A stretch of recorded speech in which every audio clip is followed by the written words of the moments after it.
Hey everybody, welcome to BA Tries to Fix It. Today we're working on a 21.5 late 2012 iMac. This was given to me by my brother, thank you very much, and we're just going to replace the old hard drive with an SSD, 1 terabyte. It was a pretty simple thing, but just be warned, I did crack the screen, but I have a short story for you on that, and hopefully after watching this video it'll prevent you from cracking your screen. But all in all, it was worth it, and let's get into it. Okay, so along with the Western Digital SSD that I got was this cable. It's a SATA to USB adapter. It was about 10 bucks on Amazon. I'll put the link below. And here's the hard drive. It's a Western Digital Blue, 1 terabyte, SATA 2.5. Nothing special. Got it at Best Buy, retailed for about $129.29 out the door. You're also going to need adhesive strips. These are from iFixit. I got it from Amazon though. They retailed for about $20. Just make sure your kit comes with a cutting tool that looks like a pizza cutter. So to begin using that pizza cutting tool, you're going to start cutting in between the screen and the rest of the hardware there, using just a little bit of pressure up at the top. It's actually easier than I thought it would go. You just got to take your time and keep going over it. Be careful at the very top there where the microphone is. This is the 2012 model. Your microphone might be in a different spot. Don't be too intimidated by this, but I do stress, just take your time with it. I forgot to mention, make sure that your pizza cutting end sinks all the way in eventually. That's very important when you're rolling around.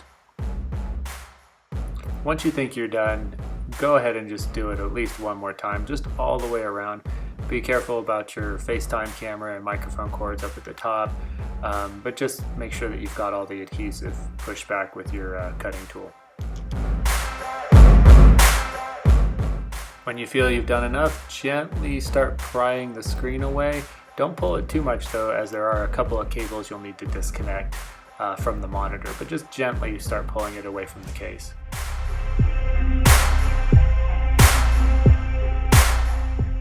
Okay, so here's our first view of the cables here. There are 2 of them, be very careful. The top one right here took a little bit more work to get out than the bottom one did. The bottom one does have a locking latch kind of thing, but there's ribbon behind it that you just kind of grab onto and then pull towards the monitor itself. Just be gentle in this process. I've sped it up here. You'll see me use a little screwdriver. There it is, but all I'm saying is just be careful, take your time. Yeah, they're snug in there, but with a little bit of work, a little bit of thumb pushing on it. I didn't really use the screwdriver that much, but then you can see the ribbon there on the bottom one. Then you can get them out. Just take your time. You don't want to force anything here, and that goes with installing them back in. Don't force anything. Just be careful. Just take your time with it.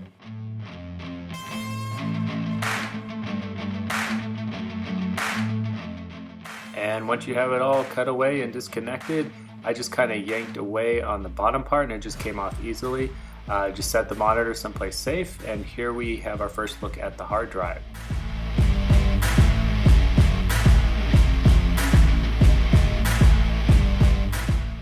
Okay, so there are 4 screws holding this hard drive in. I had to use a Torx 10 or T10, I forget what it stands for, sorry. They have screwdriver versions of these. This is just what I had on hand. It attaches to a small ratchet. Basically, get comfortable. I set it down on this front here, on this back, excuse me.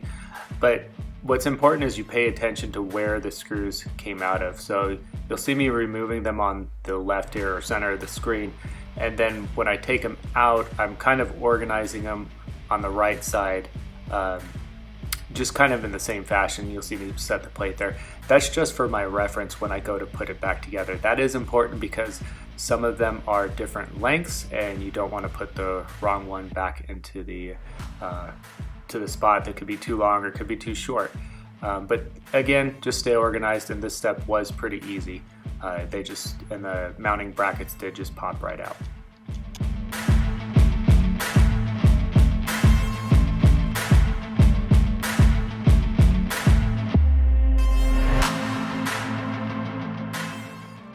Once you have the 4 screws out and the brackets, the hard drive is just kind of held in there by this like rubber outer housing that you can take off. Just gently pull it out of there.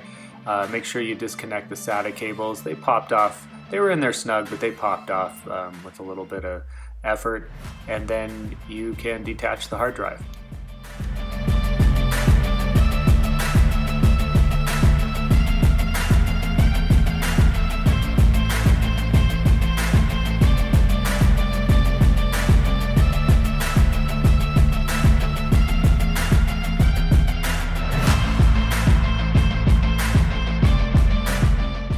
This was one of the simpler steps of the project. You just take this rubber housing off.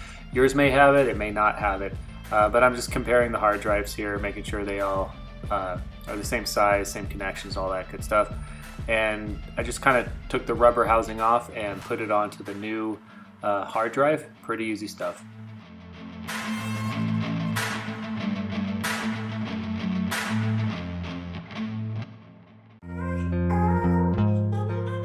Now, I didn't have much trouble reconnecting the SATA cables.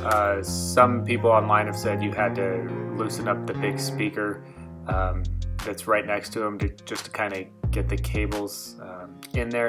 I didn't have to do that, just a little bit of finagling, and was able to get them reconnected. Just make sure they're snug.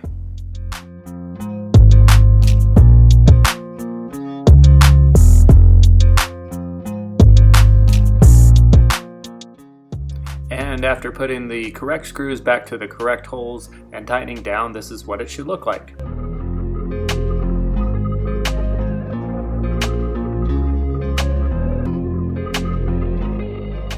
The next thing I tackled was taking the adhesive off the computer part first. It's a lot easier if you could just peel it off, so look for that. Like if you're trying to get rid of a sticker or something, try to find that peel up point and then just start taking it off from there. It made the job a lot easier that way. Take your time on this. This is kind of a pain, but you gotta do it. And as you can see, I'm using the opposite end of the pizza cutter tool to help in this process.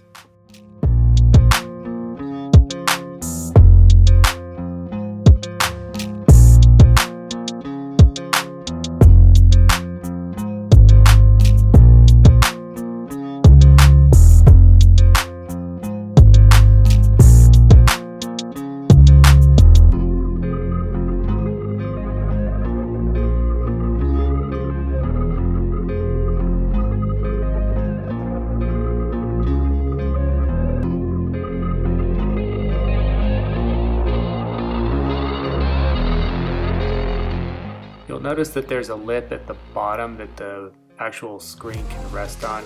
Make sure it's resting on that. Next step, grab some painter's tape to help secure the monitor, the screen onto the computer, and reconnect your wires. You're not going to use the stickers yet. You're just going to test that everything works. So this is me reconnecting the wires, and then I'm going to put some blue painter's tape up on the top as well.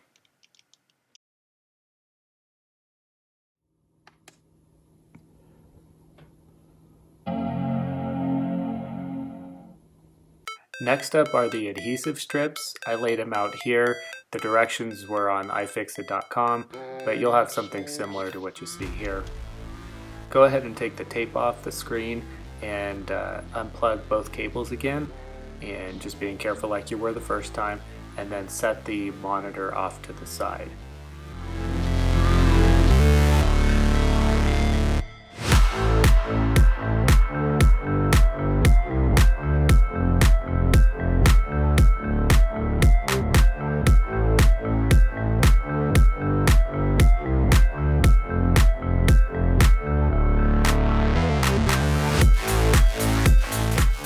Now these adhesive strips have a little hole in one end of them, on either end of them. I'm using a Harbor Freight special pick here, as you can see. But you put through one end and then it kind of lines up with one that's on the case itself.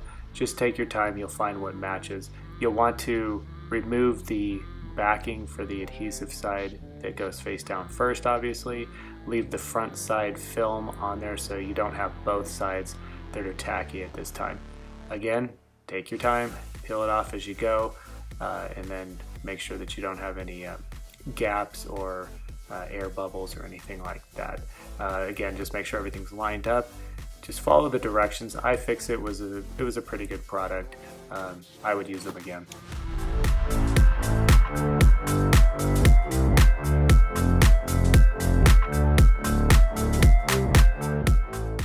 A couple of things to keep in mind for the bottom adhesive strips is that you don't overlap completely. Like bottom right here, that's not going to go all the way to the edge, and plus you have this notch for the microphone. Mine's a 2012, doesn't have the microphone right there, but just something to keep in mind because these sticker kits cover many years of iMacs.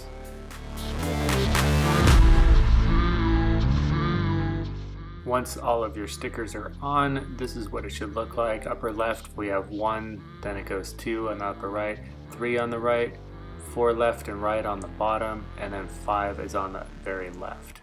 That's how my kit came, but double check with your manufacturer. Now it's time to put the screen back on, make sure everything's lined up. I'm still going to use painter's tape just as an added precaution. At the bottom there you can see it's resting in that lip that's on the computer itself. Get some tape here on the bottom and then start taking off the front side of the adhesive strips.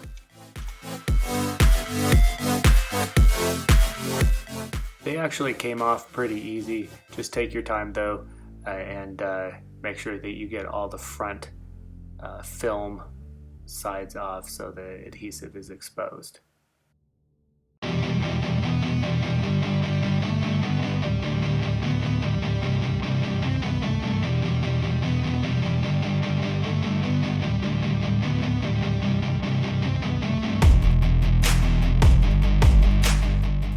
Now listen up here, this is where I messed up. You see how I'm taking all these adhesive strip fronts off? I was getting all excited, making sure everything was lined up, and I actually closed this without connecting the 2 cables. So do yourself a favor, for all that is good in this world, do not close the monitor yet. Reconnect those 2 cables like we had previously done. That's where I messed up, that's where I'm hoping you don't mess up as well.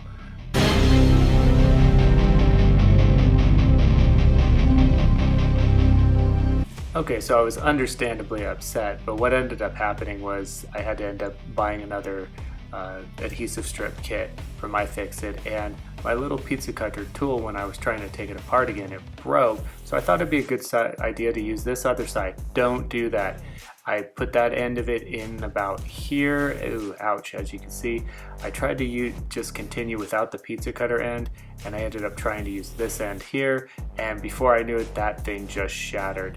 It didn't go too far into the screen, and it is actually still usable. And that's basically it. That's the project. I've been pretty happy with the performance. It's a lot faster. Even with the cracked screen, I gotta say it was worth doing.